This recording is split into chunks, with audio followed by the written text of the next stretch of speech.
اس کی وجہ سے 80,000 پاکستانیوں کی شہادتیں ہوئی، ہمارے 35 لاکھ لوگوں کی نقل مکانی ہوئی، قبائلی علاقہ تباہ ہوا، ہمیں 150 ارب ڈالر سے زیادہ ملک کو نقصان ہوا۔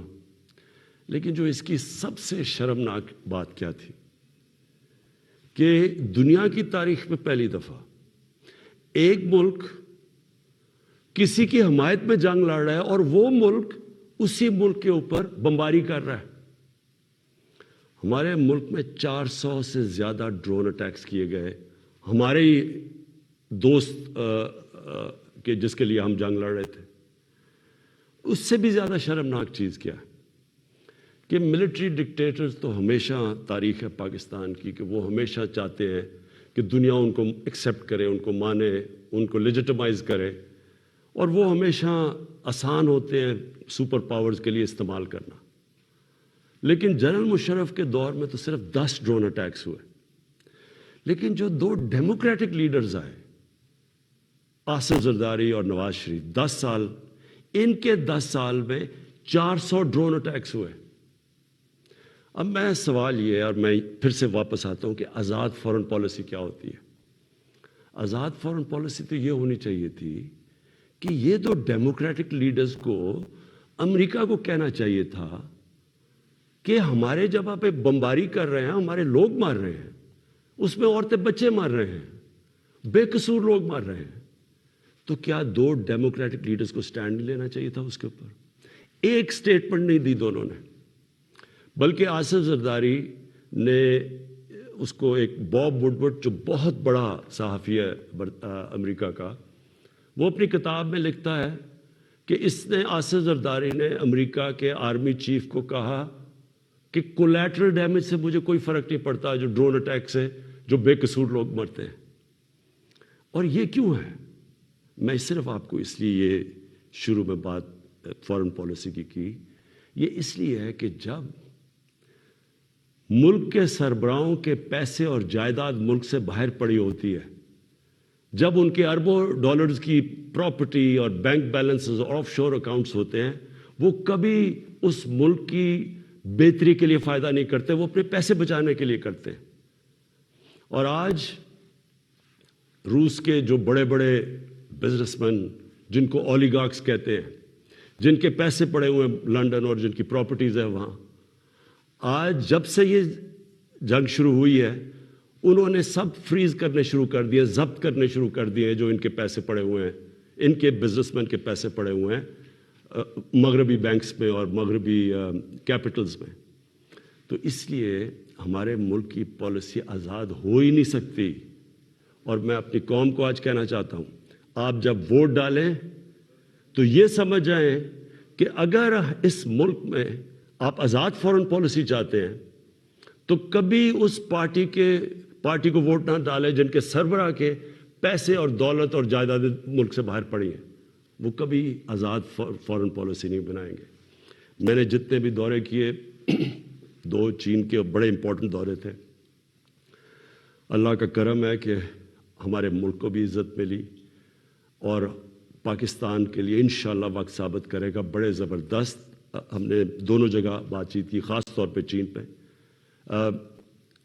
جو روس میں ہم نے جانا تھا، اس لیے ہم نے جانا تھا کہ ہم نے 20 لاکھ ٹن گندم امپورٹ کرنی ہے روس سے۔ اور دوسری چیز، جو روس ایک ایسا ملک ہے جس میں میرے خیال میں دنیا کی 30% گیس ہے، تو آگے جس طرح پاکستان کی گیس کم ہو رہی ہے، ہم نے انشاءاللہ ان سے، ہم نے جو معاہدے کیے ہیں کہ ان سے ہم گیس امپورٹ کریں گے۔ اور چین کے سامنے ابھی تھوڑی دیر کے بعد انشاءاللہ اس قوم کے سامنے آ جائے گا کہ جس طرح کے چین کے ساتھ ہمارے معاہدے ہوئے ہیں، اور خاص طور پہ سی پیک کا جو دوسرا فیز ہے۔ اب دوسری بات صرف میں نے مختصر کرنی تھی، اس سے پہلے میں جو ملک کے مسائل کے ہم نے حل سوچے، میں نے اور میری ٹیم نے، وہ آپ کے سامنے رکھوں گا۔ لیکن دوسری چیز ایک متنازع ایشو بنا ہوا ہے، اس کے اوپر تھوڑا شور مچا ہوا ہے کہ جی آزادی صحافت کے اوپر پابندی لگائی جا رہی ہے اور لوگوں کے منہ بند کیے جا رہے ہیں۔ میں پہلے آپ کو ایک چیز واضح کر دوں، پیکا لا آپ سب کو یہ بتا دوں کہ یہ 2016 میں بنا تھا. اس میں صرف ہم ترمیم کر رہے ہیں. جو سربراہ ملک کا جس نے کرپشن نہیں کی، جو ملک کا سربراہ ملک کے قانون نہیں توڑتا، اس کو کبھی آزاد صحافت سے، میڈیا سے کوئی خطرہ نہیں ہے. آج آپ اٹھا کے دیکھ لیں پاکستان کے اخبار، میڈیا دیکھ لیں، تقریباً 70% خبریں ہمارے خلاف ہیں. ہمیں اس سے کوئی فرق نہیں پڑتا. لیکن یہ قانون کسی وجہ سے لے کے آئے ہیں. اس کی وجہ یہ ہے کہ پاکستان میں سوشل میڈیا کے اوپر اس طرح کا گند آ رہا ہے، اس طرح کی چیزیں آ رہی ہیں، چائلڈ پورنوگرافی آ رہی ہے، یعنی جو ہمارے اسلامک ویلیوز کی خلاف ورزی، ہمارے چھوڑے دنیا میں کسی بھی مہذب معاشرے میں اس طرح کی چیزیں نہیں آتی جو اب ہمارے سوشل میڈیا پہ آ رہی ہیں. میرے پاس ریکارڈ ہے اس وقت کہ 94,000 کیسز پڑے ہوئے ہیں FIA کے پاس، جس کے اندر گھر کی عورتوں کو تنگ کیا ہوا ہے، ان کے خلاف، اور لوگوں کے گھر اجڑ رہے ہیں کیونکہ گند اچھال رہا ہے، فیک نیوز آ رہی ہے، تصویریں گندی دی جا رہی ہیں. ابھی تک صرف 38 کیسز کا فیصلہ ہوا ہے 94,000 کیسز میں سے. عام لوگوں کو تو چھوڑیں، پرائم منسٹر ایک ملک کو چھوڑیں کہ عمران خان ہے یا کوئی بھی ہے، اس کو بھی نہیں بخشا جا رہا. ایک صحافی نے 3 سال پہلے لکھا کہ جی عمران خان کی بیوی گھر سے چھوڑ کے چلی گئی ہیں، اور جی عمران خان نے کوئی غلط غیر قانونی کام کیا بانی گالہ میں. میں نے عدالت میں کیس کیا. 3 سال ہو گئے ہیں، پرائم منسٹر کو ابھی تک کوئی انصاف نہیں مل رہا. وہی پھر سے صحافی لکھتا ہے اب پھر کہ جی ان کی بیوی گھر چھوڑ کے چلی گئی ہیں. ملک کا پرائم منسٹر اگر اس سے یہ ہو سکتا ہے، اس طرح کا اس کے خلاف، اس کے وہ عورتیں جن کا کوئی سیاست سے تعلق نہیں ہے، تو سوچیں باقی لوگوں کا یہاں کیا ہوگا. یہی صحافی جب اس نے نواز شریف کے دوسرے دور میں اس کے کرپشن پہ لکھا تھا، اس کو 3 دن اس نے بند کر کے ڈنڈے مارے تھے. ہم جا رہے ہیں قانونی طور پہ، اور یہ حال ہے کہ یہاں بھی یہ حال ہے کہ ہمارے ایک وزیر کے خلاف کسی خاتون نے لکھا، اس نے انگلینڈ میں جا کے انصاف لیا، ادھر اس کو فائن کیا گیا. اب مراد صحیح کے خلاف بات ہے، مراد صحیح سوچ رہے ہیں انگلینڈ میں قانون لے جا کے کیس کرنا. شوکت خانم کے اوپر ایک میڈیا ہاؤس جنگ گروپ، انہوں نے شوکت خانم کے اوپر لکھا کہ شوکت خانم کا جو پیسہ ہے وہ تحریک انصاف کو جا رہا ہے. اتنی بھی زحمت نہیں کی کہ کم از کم شوکت خانم سے پوچھ تو لیتے، ان کا ورژن تو لے لیتے کہ کیسے چیک جو شوکت خانم ہے وہ تحریک انصاف کے اوپر جا رہا ہے. اب شوکت خانم پہلے ہی ایک نون لیگ نے، حنیف عباسی نے شوکت خانم کے اوپر اسی طرح کہا تھا کہ پیسہ چوری ہو رہا ہے. وہ کیس 10 سال ہو گئے ہیں، وہ لوور کورٹ سے جیت چکی ہے شوکت خانم. 10 سال کے بعد بھی انصاف نہیں. تو اب شوکت خانم انگلینڈ میں جدھر رجسٹرڈ چیریٹی ہے اور امریکہ میں ادھر کیس کرنے جا رہی ہے اسی جنگ گروپ کے اوپر. تو کہنے کا میرا مقصد یہ ہے کہ یہ تو دنیا میں کہیں بھی نہیں ہوتا. آزادی صحافت کے نام پہ یا مافیاز بیٹھ کے بلیک میل کر رہے ہیں، ان کے ایجنڈے کچھ اور ہیں، یا ایسے صحافی بیٹھے ہیں جو پیسے لے کے یہ ساری گند اچھال رہے ہیں، بلیک میل کر رہے ہیں. گورنمنٹ کے اوپر میں نے آپ کو کہا کہ ساری زندگی میں نے تنقید دیکھی ہے. میں کرکٹ کیپٹن سے مجھے تنقید ہوتی تھی. میں نے سارے مغرب میں دیکھا ہوا ہے کہ کیا ہے. انگلینڈ کے اندر جدھر سے ہم نے جمہوریت کے ویلیوز لے کے آئے ہیں، میں نے انگلینڈ میں ایک کیس لڑا ہے، یہ جو ہرجانے کا کیس، سب سے بڑا ان کا کھلاڑی تھا جس کا میرا کیس ہوا تھا. مجھے پتہ ہے کہ کبھی بھی کسی کی جرت نہیں ہو سکتی جو یہاں چیزیں، جس طرح کی غیر ذمہ دارانہ چیزیں یہاں آتی ہیں، کسی کی جرت نہیں ہو سکتی کہ یہی جا کے آپ کسی اور جمہوریت کے اندر کریں. تو میں یہ صرف اس لیے کہہ رہا ہوں کہ یہ اس ملک کے لیے اتنا ضروری ہے. مجھے اتنے لوگ کال کرتے ہیں، مائیں کال کرتی ہیں، میسیجز دیتی ہیں کہ کس طرح کے حالات ہو گئے ہیں کیونکہ کوئی پوچھنے والا نہیں ہے. تو اس کے اوپر میں نے صرف یہ کلیئر کرنا تھا کہ اس کا کوئی آزادی صحافت سے تعلق نہیں ہے. جو اچھے صحافی ہیں وہ خوش ہوں گے کہ فیک نیوز ختم ہو. وہ تو ان کی تو کریڈیبلٹی ہوتی ہے کہ صحیح اور اچھی صحافت تو ایک اثاثہ ایک معاشرے کا. ان کی جو تنقید ہوتی ہے وہ ہمارے پرائم منسٹر وزیروں کو آگاہ رکھتی ہے کہ ہم نے کیا کرنا ہے, ہم کیا غلطیاں کر رہے ہیں.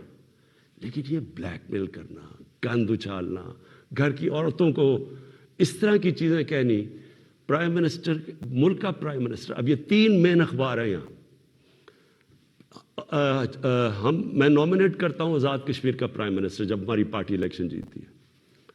3 مین اخباروں کے فرنٹ پیج پہ آتا ہے کہ جی وہ جادو ٹونے سے یا پتہ نہیں ستارے دیکھ کے اس کو آزاد کشمیر کے پرائم منسٹر کو سلیکٹ کیا گیا.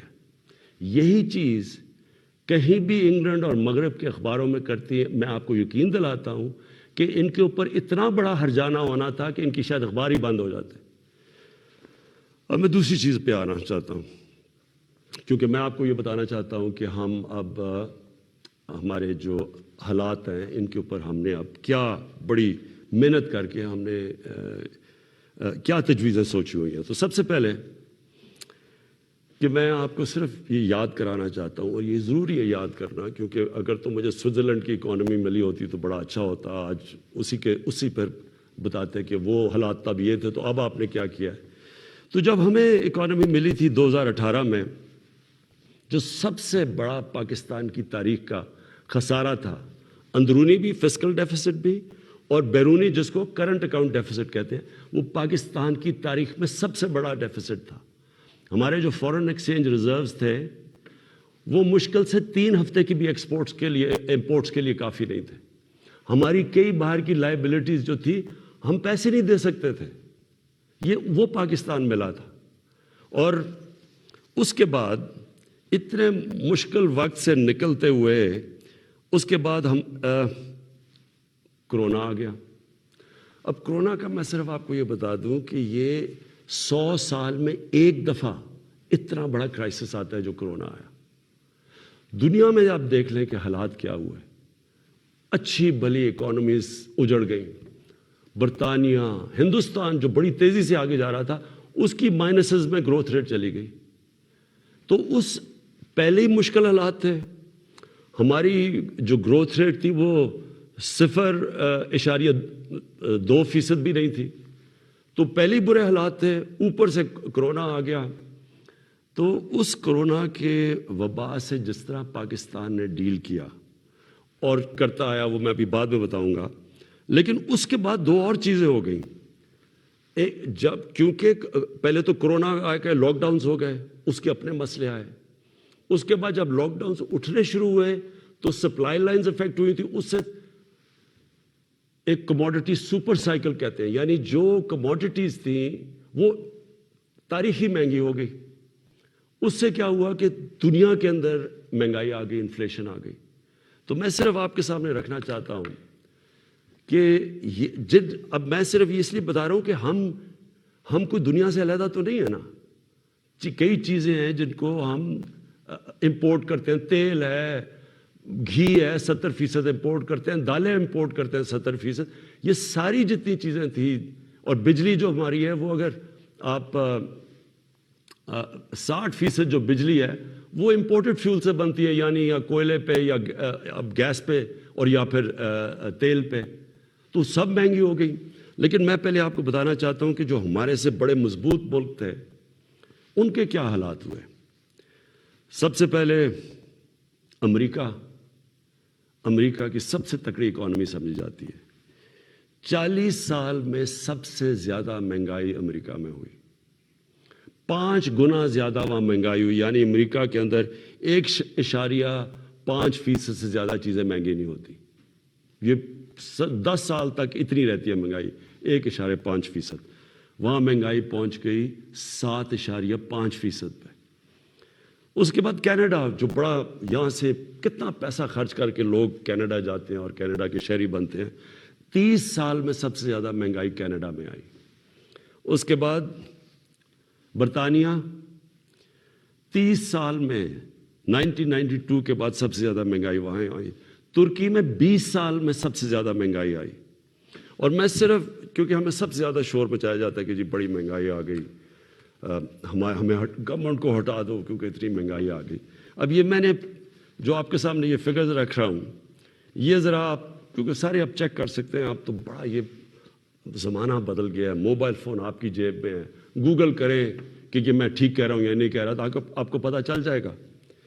اب ذرا یہ سنیں، پیپلز پارٹی کی پہلے دور میں 71 سے لے کے 77 تک 13.9% اوسط مہنگائی ہوئی اس دور میں. پیپلز پارٹی کے دوسرے دور میں 88 سے لے کے 2 سال ان کی حکومت چلی، 8.3% مہنگائی ہوئی. پھر ان کے پیپلز پارٹی کے تیسرے دور میں 94 سے لے کے 96 تک 11.6% مہنگائی ہوئی. پھر ان کے 2008 سے 2012 کے دور تک 13.6% مہنگائی ہوئی. اب یہ ساری نوٹ کر لیں فگرز کہ ان کے 4 دور میں کتنی مہنگائی ہوئی، کہ صرف ایک دور میں دوسرے دور میں 8.3 ہوئی تھی، باقی ساری 10% سے زیادہ مہنگائی ہوئی. نون لیگ پہلا دور 90 سے لے کے 93 تک 10.08% مہنگائی ہوئی. دوسرے دور میں 97 سے لے کے 99 تک 7.2% مہنگائی ہوئی. اور ان کا جو تیسرا دور تھا جس میں میں آپ کو یہ بتا دوں کہ سب سے کم تیل کی قیمتیں تھیں ان کے دور میں، تو ان کے 5% مہنگائی ہوئی.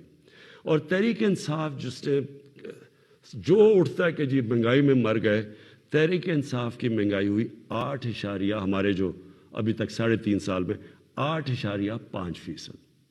تو پہلے تو یہ ذرا واضح ہو جائے آپ کو کہ مہنگائی کتنی ہے ان کے مقابلے میں، کیونکہ وہ بڑا شور مچا ہوا جی گورنمنٹ گرا دو، جلدی سے گرا دو، کیونکہ لوگ پہ اس کا مہنگائی میں پہلے ہاں ہے مہنگائی، اور میں اس کے اوپر ابھی بعد میں آنے لگا ہوں. لیکن ہم اس وقت مہنگائی آئی ہوئی ہے جو دنیا کے اندر مہنگائی کا سائیکل آیا ہوا ہے. اچھا جی، پھر تحریک انصاف دوسری چیز کہتے ہیں جی بڑی ہماری نااہل حکومت ہے.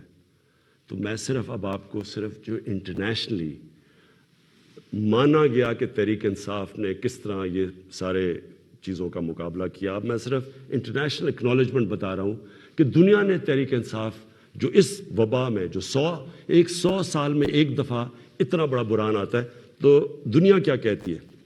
سب سے پہلے اکانومسٹ میگزین جو دنیا میں ساری دنیا کی اکانومیز کا جائزہ لیتی ہے، وہ کہتی ہے کہ 3 سالوں کے اندر جو یہ کرونا کا دور ہے، جو ملک ٹاپ 3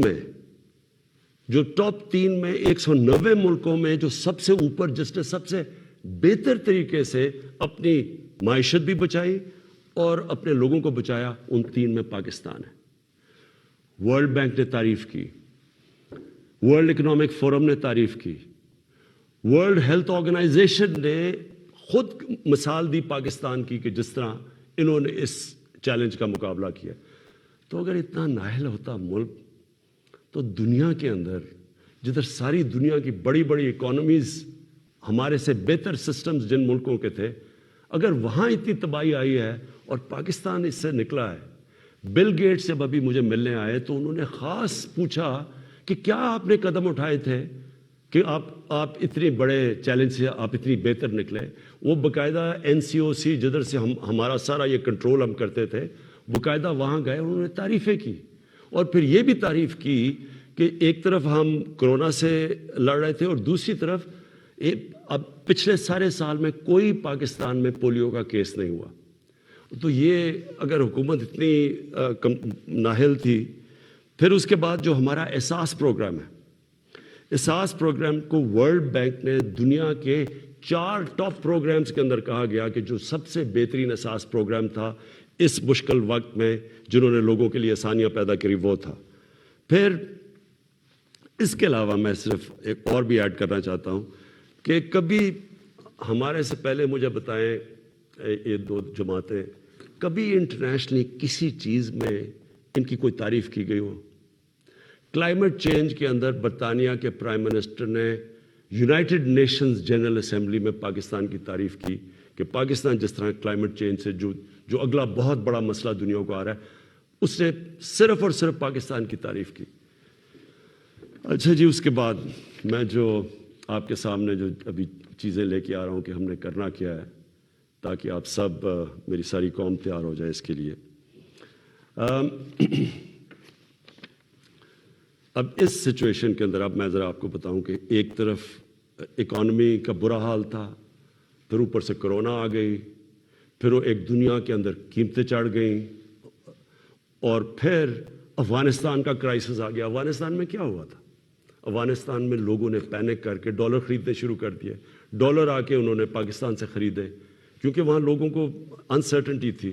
اس سے پریشر پڑ گیا ہمارے روپے کے اوپر.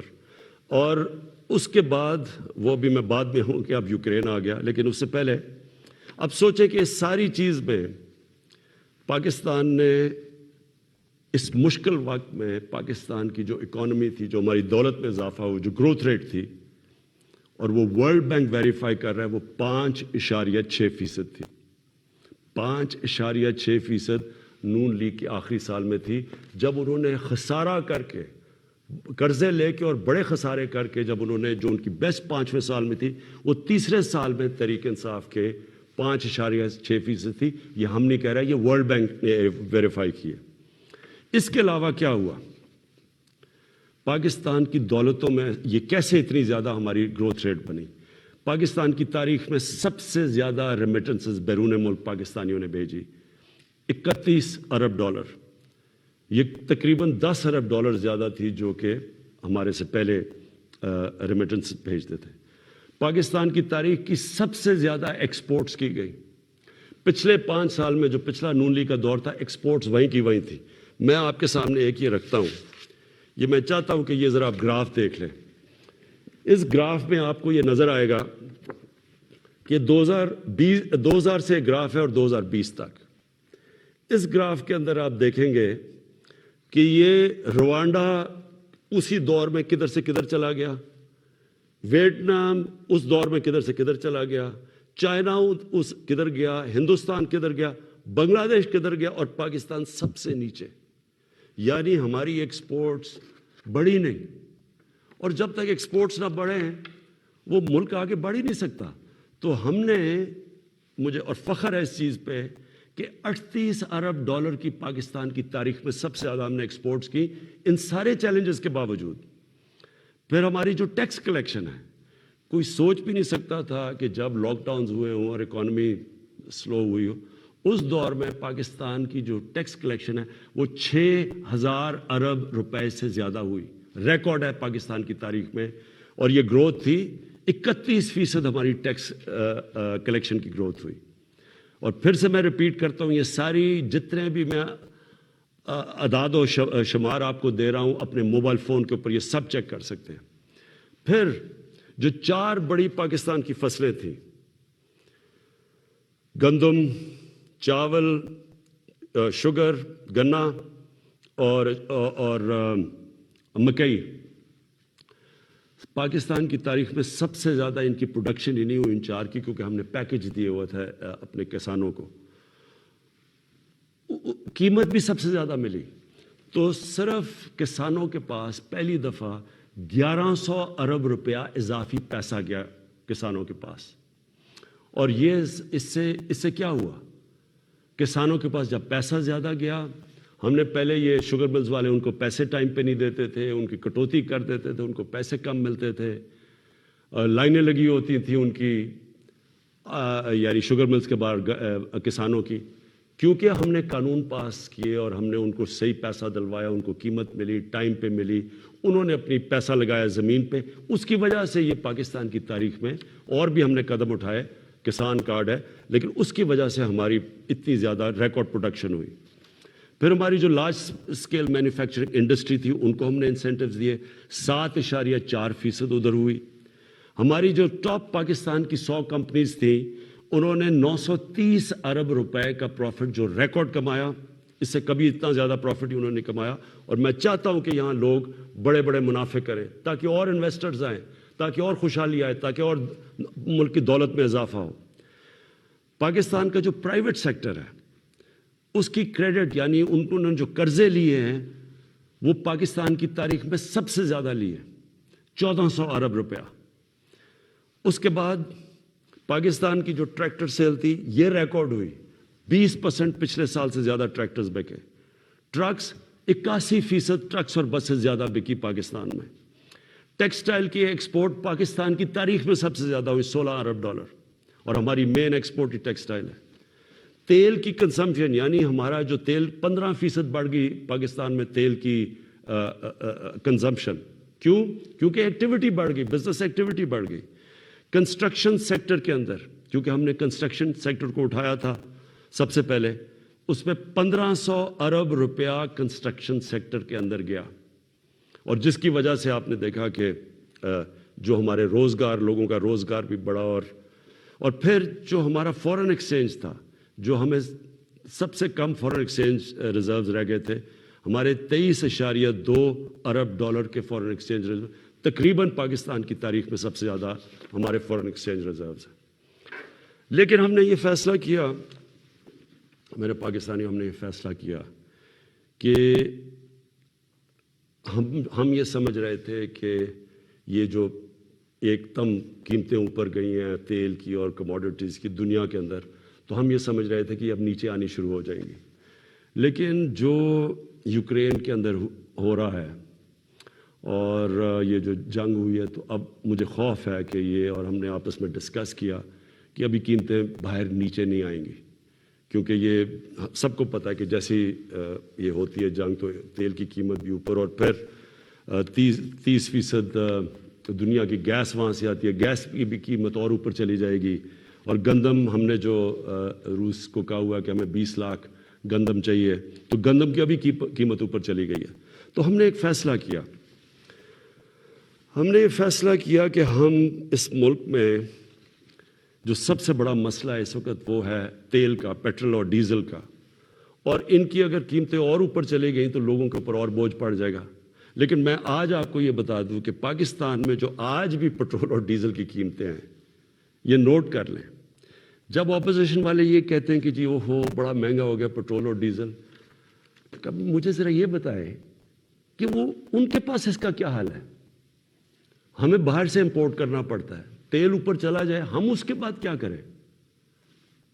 یعنی اگر ان کے پاس کوئی حل ہے تو ہمیں بتا دیں, کیونکہ اس وقت بھی پاکستان دنیا کے 190 ملکوں میں سے 25ویں نمبر پہ ہے جدھر ابھی بھی ہمارا تیل اور پیٹرول اور ڈیزل سب سے کم بک رہا ہے. میں آپ کو ذرا بتا دوں کہ ترکی میں اس وقت ہمارا پاکستان میں 160 روپے لیٹر ہے, ہندوستان میں 260 روپے لیٹر ہے, بنگلہ دیش میں 185 روپے لیٹر ہے, ترکی میں 200 روپے لیٹر ہے. اور اگر ہم 70 ارب روپے کی ہر مہینے سبسڈی دیتے ہیں, یعنی گورنمنٹ سبسڈائز کرتی ہے, اگر ہم یہ نہ کریں 70 ارب روپے کا, تو آج پاکستان کے اندر پیٹرول ہو 220 روپے لیٹر کا. میرے پاس اوگرا کی سمری آئی, انہوں نے کہا کہ 10 روپے زیادہ آپ کو 1 لیٹر پیٹرول اور ڈیزل بڑھانا پڑے گا کیونکہ دنیا میں تیل مہنگا ہو چکا ہے. تو میں آج آپ کے سامنے بڑی خوشخبری سنانا چاہتا ہوں کہ بجائے 10 روپے بڑھانے کے ہم نے فیصلہ کیا ہے کہ 10 روپے پیٹرول اور ڈیزل کو آج ہم کم کر رہے ہیں. اب پھر سے میں آپ کو بتاؤں کہ بجلی 60% امپورٹڈ فیول سے بنتی ہے, جو میں آپ کو پہلے بتا چکا ہوں. جیسے باہر گیس مہنگی ہوتی ہے, کوئلہ مہنگا ہوتا ہے, تیل مہنگا ہوتا ہے, تو یہاں ہمارا جس کو کہتے ہیں فیول ایڈجسٹمنٹ چارج وہ بن جاتا ہے, ہماری بھی چیزیں اوپر چلی جاتی ہیں. ہم نے یہ بھی فیصلہ کیا ہے کہ ہم اپنے لوگوں کو اب اس سے بچائیں گے. اگر ڈیمز بنا لیتے پہلے تو پاکستان کو تو بڑی سستی بجلی ملتی تھی, کیونکہ پانی سے جو بجلی بنانی ہے وہ ہمارے لیے, ہمیں تو کوئی فرق ہی نہیں پڑتا کہ باہر مہنگائی ہو یا نہ ہو. لیکن کوئی ڈیمز نہیں بنائی, 50 سالوں میں پاکستان میں کوئی ڈیمز نہیں بنی. ہم 10 ڈیمز بنا رہے ہیں پاکستان میں, اور انشاءاللہ اگلے 5 سے 10 سالوں کے اندر یہ ساری ڈیمز آ جائیں گی, اور اس سے انشاءاللہ ہمیں اگر باہر قیمتیں بھی بڑھیں گی تو انشاءاللہ ہم بچ جائیں گے اس سے. تو میں بجلی کا اب ہم نے فیصلہ کیا ہے کہ 5 روپے یونٹ ہم بجلی کم کر رہے ہیں.